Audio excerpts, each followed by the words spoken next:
Terima kasih Yesus yang hidup, yang ada di tengah-tengah kami. Amen. We love you. Kami mencintaimu. Kami mengasihimu Tuhan. Terima kasih. Kami ingin bersekutu terus denganmu. Berbicaralah di tengah-tengah kami ya Roh Kudus. Nyatakanlah Bapa di tengah-tengah kami. Amen. Karena Engkaulah yang hidup hingga saat ini. Amen. Dalam nama Yesus kami bersyukur. Amin. Silakan duduk saudaraku. Shalom. Saudara merasakan hadirat Allah yang kuat? Siapa yang merasakan hadirat Allah? Bukankah dia hidup hingga saat ini? Amin. Puji Tuhan. Kita buka sama ayat dari Filipi 1 ayat yang ke-21.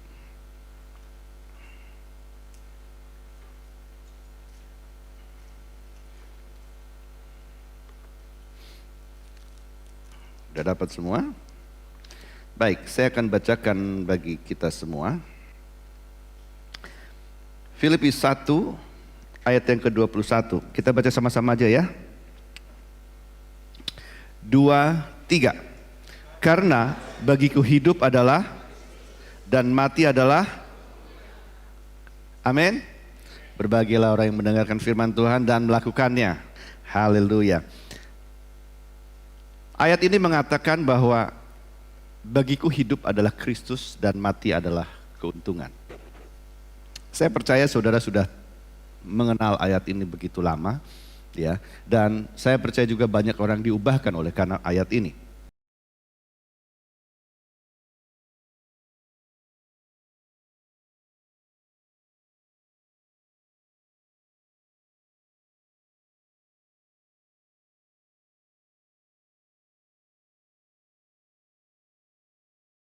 Kehidupan setelah kematian masihlah sebuah misteri. Orang masih mencari what's happening after the death. Apa sih yang kejadian setelah kematian? Ya. Itu sebabnya masih banyak orang yang takut akan kematian. Bagi beberapa orang the death is a horrible thing. Iya, kematian adalah sesuatu yang menakutkan dan mengerikan. Dan bahkan bagi orang-orang anak-anak Tuhan yang percaya pun, sebenarnya kematian ini meskipun dengan mulutnya dia bilang bahwa saya percaya, tetapi dia kalau ditanya what's happened? Apa yang terjadi setelah kau mati? Ditanya, ya paling jawabannya masuk surga. Gitu. Tapi apakah hanya itu yang terjadi? Apakah sesederhana itu? Ya. Saya mau sampaikan, misalnya gini saudara, ada beberapa hal yang kalau misalnya ada sesuatu yang kedengaran gitu ya. Pak Rudol, doakan ya. Si ini sakit kanker loh. Terus kita yang dengar, apa? Stadium berapa? Ditanyanya pula kan.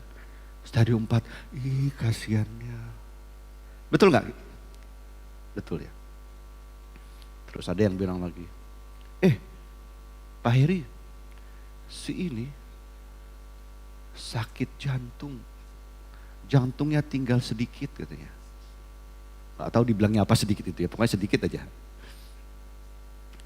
Masa? Iya, sudah megap-megap dia kemarin. Sekarang di ICU. Ih kasihannya. Betul gak? Dalam otak kita, dalam pikiran kita, kita berpikir betapa malangnya dia ya. Betul? Betapa malangnya dia. Sudah miskin, sakit kanker pula.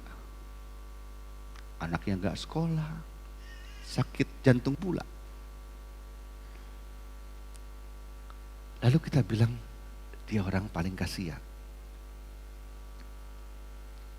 Sebenarnya kalau kita punya pikiran seperti itu, I wanna tell you this, saya mau sampaikan. Saudara tidak clear memandang sebuah kematian. Saudara salah memandang sebuah kematian. Karena hidup adalah Kristus dan mati adalah keuntungan, bukan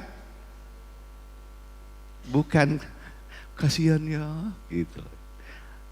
Harusnya apa? Untung kamu, kan gitu. Kalau mau terapin ayat ini, betul nggak? Nggak ada yang amin ya. Takut kena jatah kayaknya. Takut kebagian ya. Amin Tuhan, tapi jangan cepet-cepet ya. Amit, gitu. Ya kan? Saya mau sampaikan kepada saudara, di dalam ayat 21 ini, dalam satu terjemahan Ibrani dikatakan, mati adalah for Christ, hidup adalah for Christ, dan mati adalah is a refah katanya. Refah itu dia bicara tentang keuntungan, tetapi juga tentang gain. Dia sebenarnya gain something, dia mendapatkan sesuatu sebenarnya. Dia untung kalau dia mati itu. Ya, nanti saya sampaikan beberapa hal, bukti-bukti tentang itu. Tetapi ayat yang pertama, itu yang luar biasa. Karena hidup adalah Kristus. Saya mau sampaikan, saya mau bahas pertama adalah hidup adalah Kristus. Yesus adalah satu-satunya tokoh yang pernah hidup di dunia ini yang menyampaikan kabar baik, mati, dan hidup lagi. Katakan amin. Saya mau ulangi sekali lagi. Karena kata-kata ini tidak bisa diikuti oleh orang lain, saudara, kecuali kita, orang yang percaya. Yesus adalah satu tokoh yang pernah hidup di muka bumi ini, yang menyampaikan tentang kabar baik, lalu mati dan hidup lagi. Luar biasa nggak? Dunia yang tidak punya permasalahan. Saudara dan saya punya permasalahan dengan permasalahan dan kasus yang berbeda-beda. Tapi satu intisarinya, do you believe in Him? Saudara percaya Dia masih hidup? Saudara percaya Dia mendengarkan? Siapa yang mendengarkan? Yesus yang mendengarkan. Dia peduli pada saudara, Dia peduli sama saya. Dan itu tidak berubah. Dulu, sekarang, sampai selama-lamanya. Kalau Dia pernah mati di kayu salib dan Dia bilang sudah selesai. Dan saat ini pun Dia bilang, hey kudus, I've done with you. Saya sudah menyelesaikan dan saya tetap mendengarkan kamu. Seperti saya care ketika di kayu salib akan dosa-dosamu, saya juga care akan persoalanmu. Amin. Jesus care for your problem. Amin. Oleh sebab itu saudara, kalau kau lagi memuji nama Yesus, jangan setengah-setengah dong, amin. Karena Dia pantas untuk dipuji. Haleluya, haleluya. Yesus kau kebenaran yang telah menyelamatkanku. Kau memberikanku hidup dan apa? Dan pengharapan. Amin. Kehendakmu, ku perlu anugerahmu. Haleluya. Kan janjiku kepadamu. Haleluya. Dah, nanti dulu. Penasaran ya? Nanti kita lanjutin. Jangan saudara sia-siakan waktu-waktu yang ada. Dunia tidak berubah. Dia akan terus untuk apa? Membuat engkau dan mendakwa engkau supaya engkau tidak sungguh-sungguh. Senjata yang paling hebat adalah apa? Persoalan. Persoalan membuat engkau tidak percaya karena persoalan itu berat. Tapi syukur kepada Tuhan, Dia tidak pernah terpengaruh sama persoalanmu. Bahkan Dia juga tidak terpengaruh sama kekecewaanmu. Dia sampai saat ini Dia tetap menunggu. Pak Kasmaran, aku menunggumu. Pak Liston Haryanja, Aku masih menunggumu, kau sungguh-sungguh. Amin. Pak Haris Saragi, what is your problem? Aku masih menunggumu. Haleluya. Dia tidak pernah lari daripada engkau. Dia tidak pernah meninggalkan. Sekali-kali dia tidak akan pernah meninggalkan engkau. Amin, saudaraku. Katakan kiri kananmu, Yesus hidup. Haleluya. Lalu kita baca, kita sekarang masuk kepada kematian. Amin. Kita baca dalam 1 Korintus 15.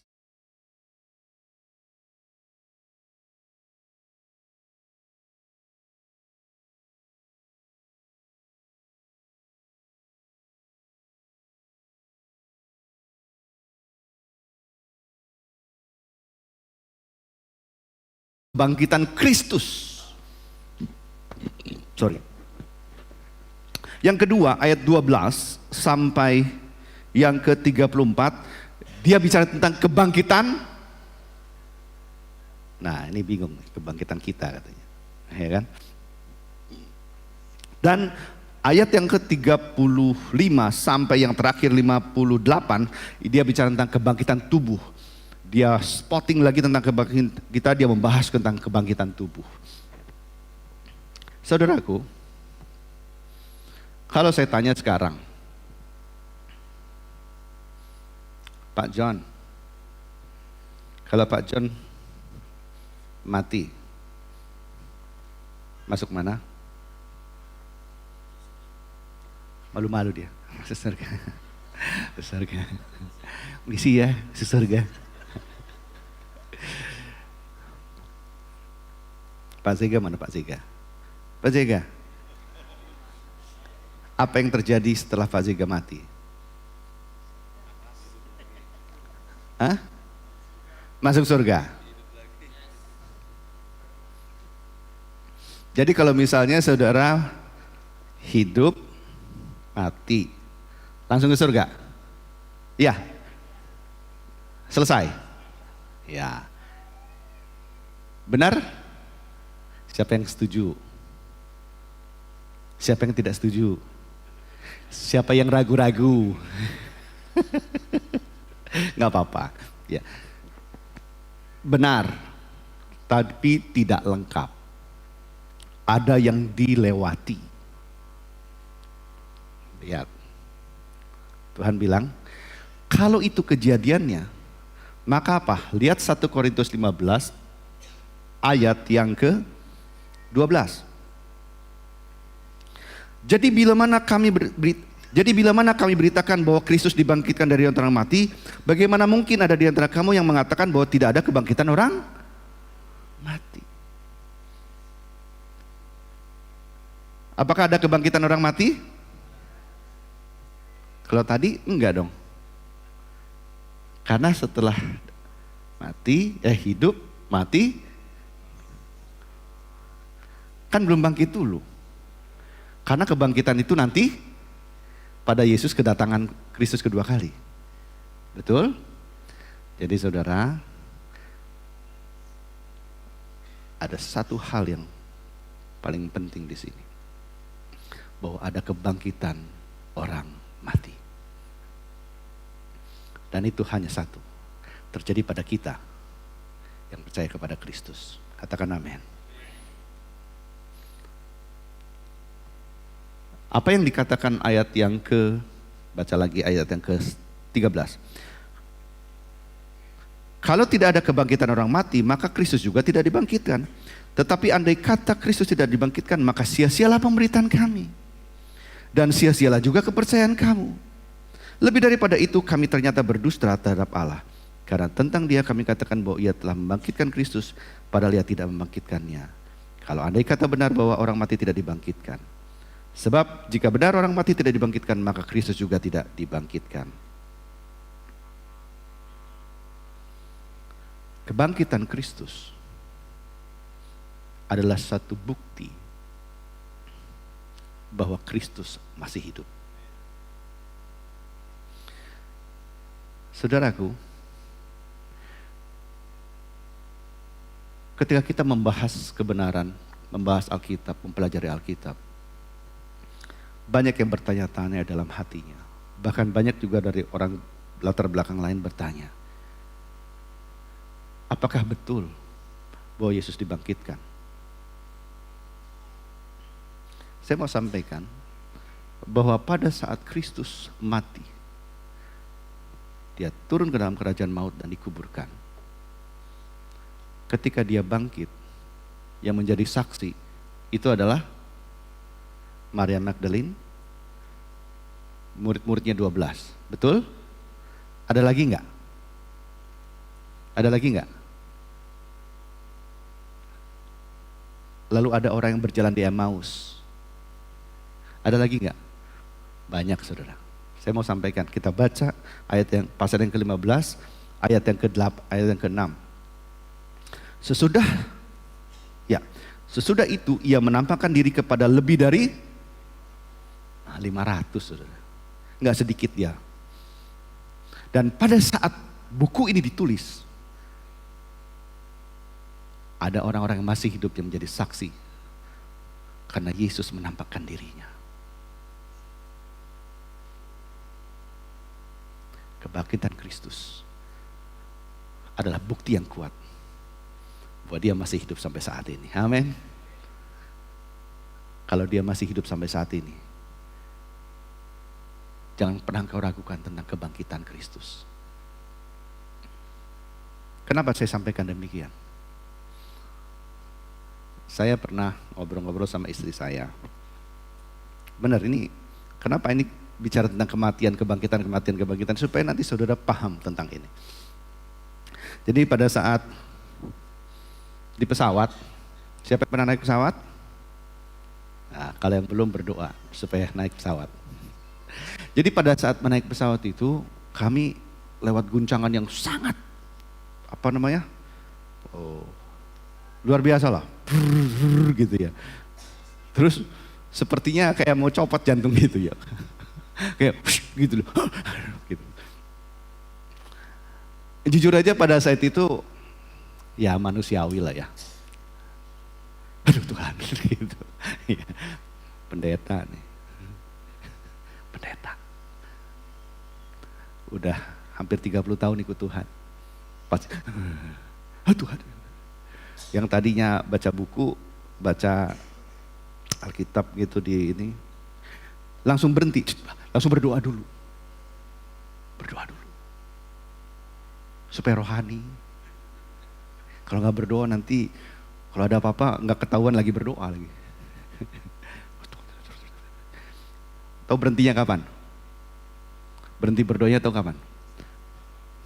Setelah aman. Betul, setelah aman.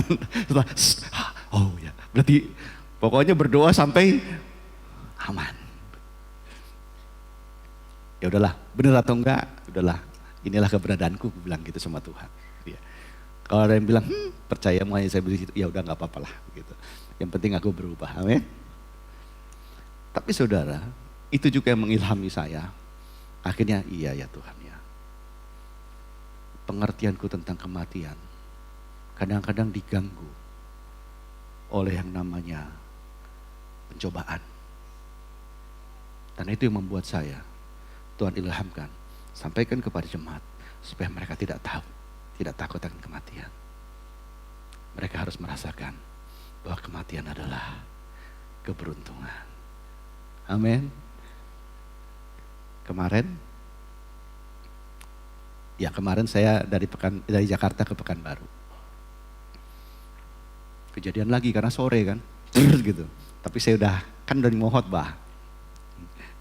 Karena khotbah, untung, haleluya, santai aja. Benar saudara, damai sejahtera turun. Karena percaya, kalaupun saya mati, saya akan bertemu dengan Kristus. Dan saya akan bertemu dengan saudara-saudara suatu saat nanti. Karena kita akan bangkitkan bersama-sama. Amin. Amin. Bilang kiri kananmu, kebangkitan orang mati. Haleluya.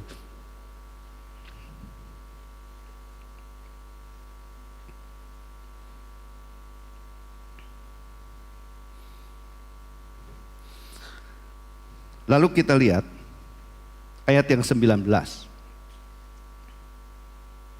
Jikalau kita hanya dalam hidup ini saja menaruh pengharapan pada Kristus, maka kita adalah orang-orang yang paling malang dari segala manusia.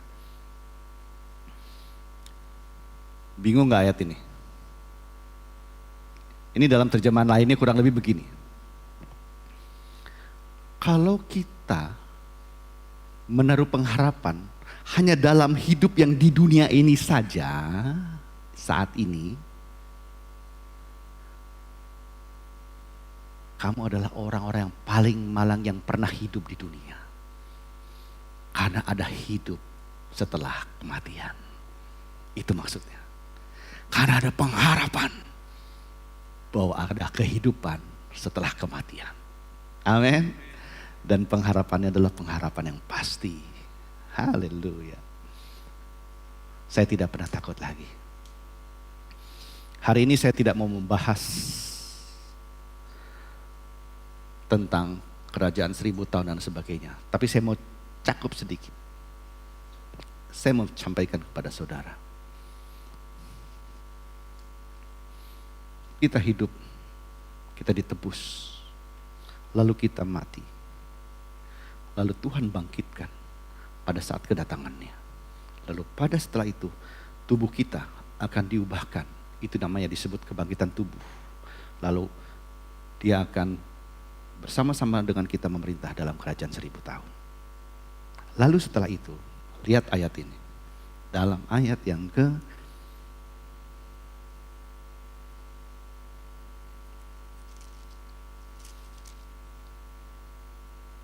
22. 24. Kemudian 24. Kemudian tiba kesudahannya, yaitu bila mana ia menyerahkan kerajaan kepada Allah Bapa, sesudah ia membinasakan segala pemerintahan, kekuasaan dan kekuatan. Ada saatnya nanti. Setelah itu baru masuk kepada hidup kekekalan dan kekekalan. Itu yang disebut masuk dalam kerajaan sorga. Jadi ada nanti. Amin. Amin. Nah, lalu kita bicara yang terakhir. Saya mau sampaikan sama saudara. Siapa yang tahu kita akan mati? Ada yang tahu? Ada yang tahu? Baik, ini ayatnya. Ayat 23, kita baca sama-sama. 1, 2, 3. Tetapi tiap-tiap orang menurut Kristus sebagai, sesudah itu mereka yang menjadi miliknya pada waktu. Nah, jadi ada urutannya. Ada nomor antrian. Ada nomor urut. Siapa yang mau duluan? Ada yang mau duluan?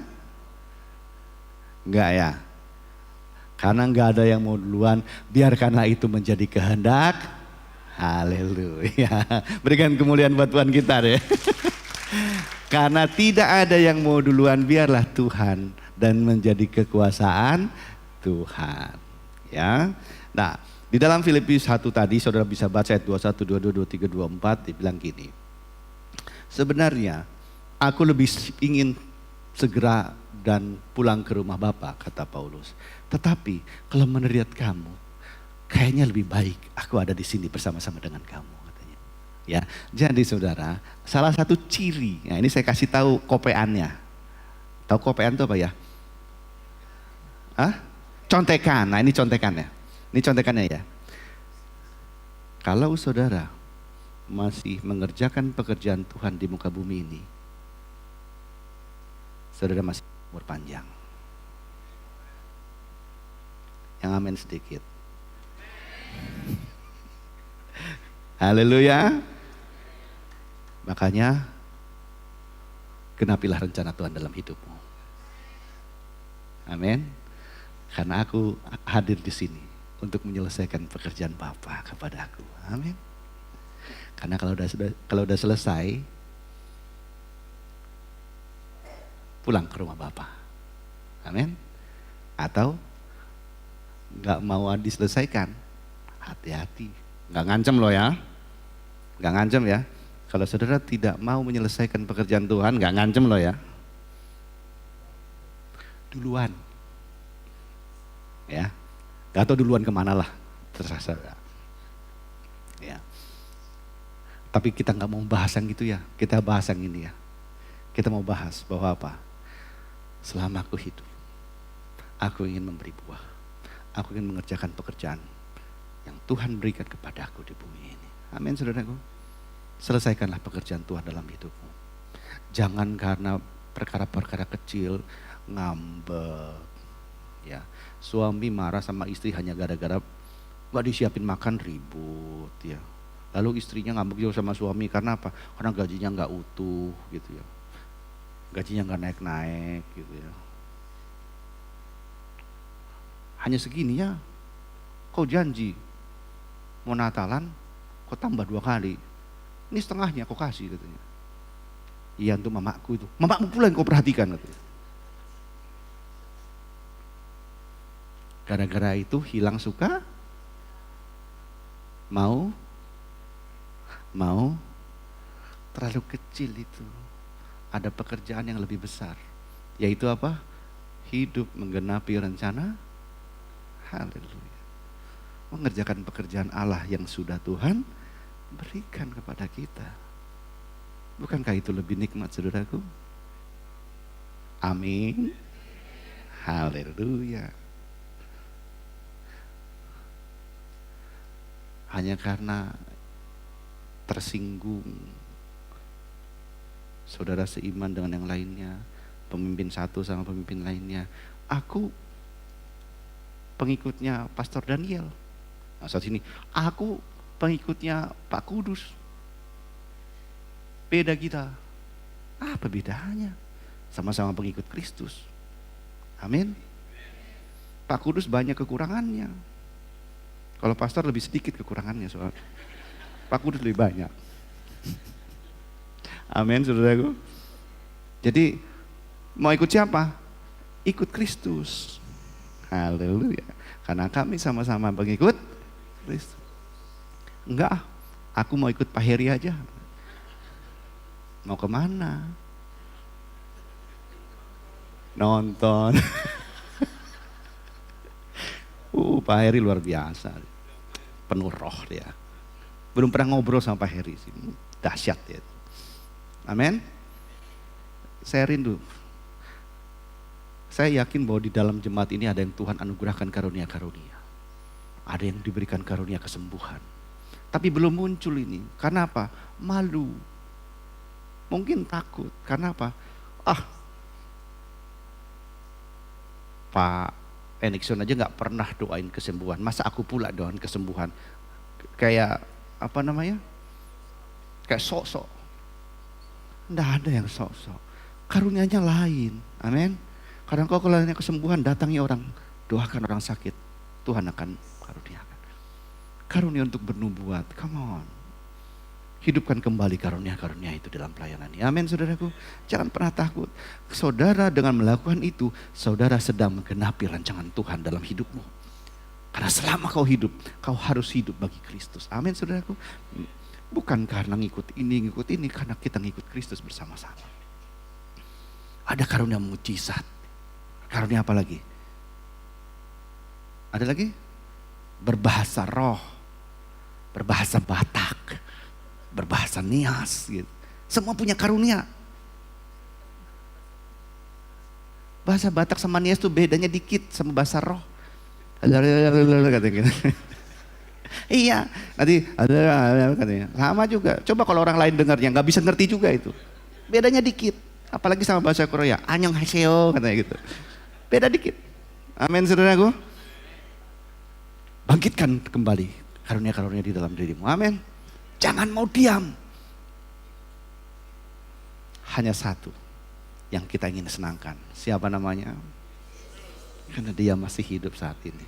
Dia dengar, dia hadir di sini. Yuk sama-sama yuk. Kita nyembah Tuhan yuk. Yesus kaulah kebenaranku. Pokoknya saudara, saya kalau mendengar nama Yesus tuh seneng banget gitu. Karena apa? Aduh, dia yang satu-satunya masih hidup sampai saat ini. Kayaknya indah sekali nama itu. Amin. Sebutlah nama Yesus kapan aja, karena dia dengar. Dia kebenaran kita. Kau jangan takut lagi kalau mendengar namanya kematian. Kalau ada yang sakit kanker, jangan dibilang kasihan ya. Bilang apa? Kamu takut ngomongnya. Loh, Alkitab bilang apa? Hidup adalah Kristus dan mati adalah. Kalau ada orang yang sakit kanker stadium 4, saudara harus sampaikan, bilang apa? Kamu berentung duluan. Ya kan? Duluan mendapatkan kesembuhan. Tuh, jangan pikir kematian dulu. Amin. Karena apa? Karena harus ada mujizat. Amin. Langsung pikirnya mati lagi. Tapi kalaupun itu akhirnya mati, kamu beruntung gitu loh. Ya, doakan dulu dong mujizat. Jadi jangan setiap orang yang sakit kanker kamu beruntung mati ya. Janganlah. Amin. Tapi doakan dulu ada mujizat. Haleluya. Namanya siapa? Namanya siapa?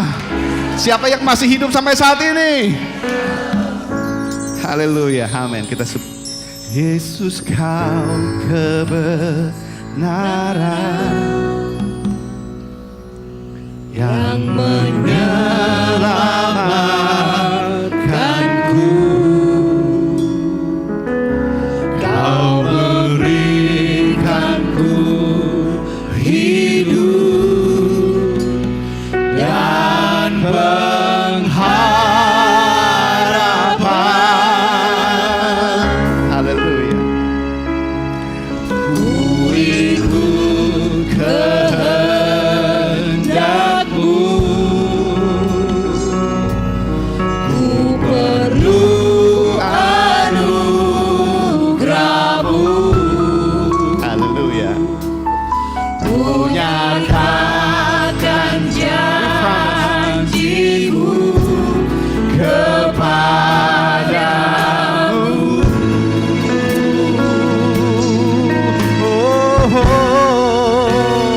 Kalau ku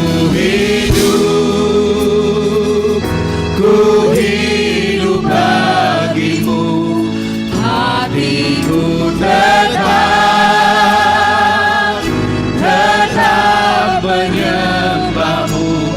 Dunia tak bisa menjauhkanku dari kasih-Mu.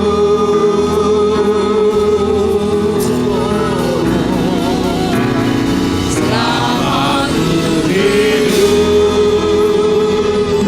ku hidup bagi-Mu, mataku tetap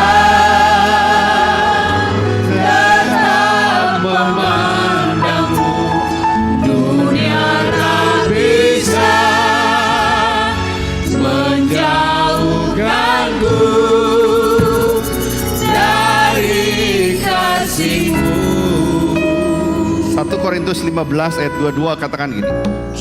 Karena sama seperti semua orang mati dalam persekutuan dengan Adam, demikian pula semua orang akan dihidupkan kembali dalam persekutuan dengan Kristus.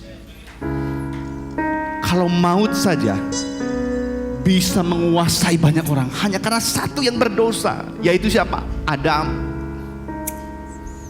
Betapa luar biasanya kah Yesus kita. Oleh karena Dia, kita semua hidup.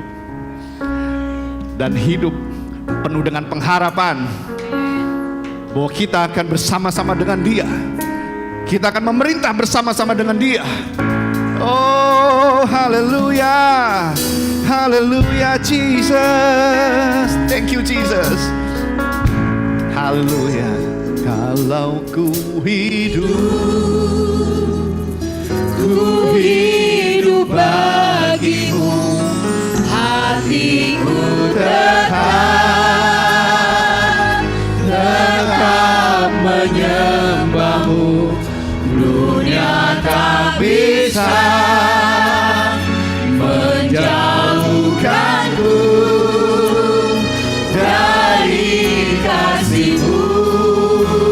selama ku hidup, ya Tuhan. Selama ku hidup bagimu, mataku tetap memandangmu.